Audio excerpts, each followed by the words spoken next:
So the Nuggets had a disappointing start to their playoffs as they lost by 5 to the San Antonio Spurs. The guy that I want to focus on first is Jamal Murray.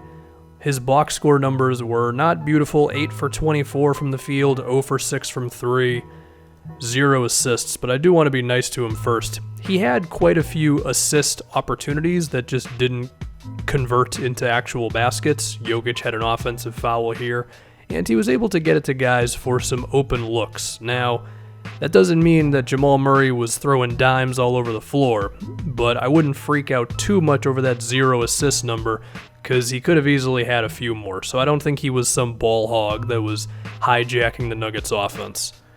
The other thing with Murray is I don't think all of his shots were bad. He took quite a few that were pretty good. I even think the mid-range pull-up that didn't go in towards the end, I didn't think that was a bad shot. He had another good three-pointer here that just simply didn't drop. So while I don't think Murray played his best, and we're going to highlight that in a moment here, I don't think he was horrible for the Nuggets. That being said, this pull-up on the first possession of the game, it's not a good shot. Here, he could have taken the three. Patty Mills still has to close out on him. Instead, he decides to do whatever this is and results in getting stripped. And then he hoisted up some shot that had no chance of dropping. 13 seconds left, the mid-ranger with the defender right there. Not ideal. And the infamous air ball with about a minute to go. He missed that three, and the Nuggets missed a lot of threes on the night. For the game overall, the Denver Nuggets from outside were 6 for 28. Paul Millsap was 1 for 5. If I'm the Spurs, I'm content with leaving Millsap open. Jokic was 0 for 3. I'm also kind of content with leaving him open from outside if I'm the Spurs because his percentages for the year were not good, and we'll get into Jokic's game in a moment here. Moving on to Will Barton, he was 1 for 5 from outside, and not a lot of them were good attempts. And there's a question of how many minutes should he really get moving forward. I will discuss that later. But now I want to move on to San Antonio a little bit, and how did Denver deal with DeRozan and Aldridge? I mean, really, these two did not kill them. They both missed a lot of shots. Neither one of them put up 20 points. And the baskets that they did get were still pretty contested. So I think Denver did a good job with not letting these two kill them. Now, that being said, these are two of the best contested shot makers in the league, so there's a chance that their point totals could skyrocket, but I guess as of right now, it was pretty good. If you keep doing that, then you're going to have a pretty good chance of winning this thing. Anyway, let's get on to Nikola Jokic, who had a triple-double, 14 assists and 14 rebounds, but he only had 10 points. The thing with Jokic is he's so content with playing within the offense and setting screens and rolling to the rim and cutting to the basket and all that, and that's all nice. It's good to have a dude who's making sure everybody's doing whatever, but sometimes you just got to demand the basketball, and I think the biggest red flags were the three-pointers. Not the fact that he took them because I think he can make them, but it's just like, this is the playoffs, man. Like, you're the star player of this team, and you're content with just doing these pick and pops where you float around the perimeter, and I guess I'll take this shot. That's not the mentality you need to have. I mean, the guy took 9 shots. I think it's got to be more of this, getting the ball to Jokic in the post, and he's got to go at LaMarcus Aldridge or Jakob Poeltl or whoever the defender is going to be on him.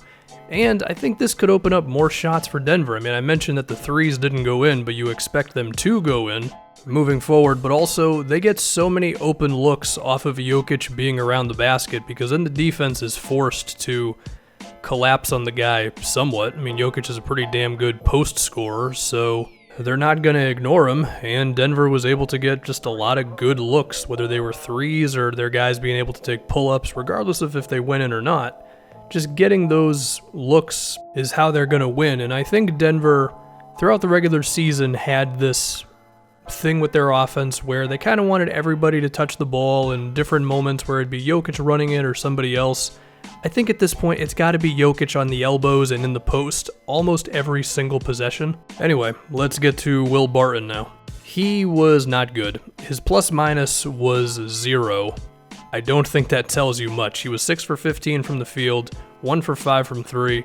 He had 1 assist. His usage rate was really high, I'm going to assume.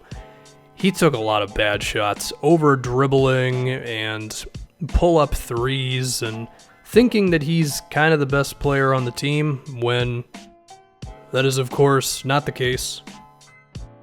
And if he's going to keep on taking these type of bad shots, then I don't know how many minutes he should really be playing moving forward. If I was Mike Malone, I would be having that conversation right now. I think the 32 that he played in this game was pretty generous. His replacement could be Monte Morris, who is basically the new George Hill for me at this point, because George Hill kind of sucks now. Monte did miss 5 shots. I feel like they were all pretty okay. They were open pull-ups with the big man giving him space to shoot. I guess there's an argument to be made that he could have got it to Jokic on a couple of these screens, but I mean, this open 3 is nice. And the Monte Morris special is he had 5 assists and 0 turnovers. And Will Barton, in more minutes, had a lot less assists. And I mean, Monte is just better than Will Barton. It just is what it is, and hopefully Mike Malone realizes that.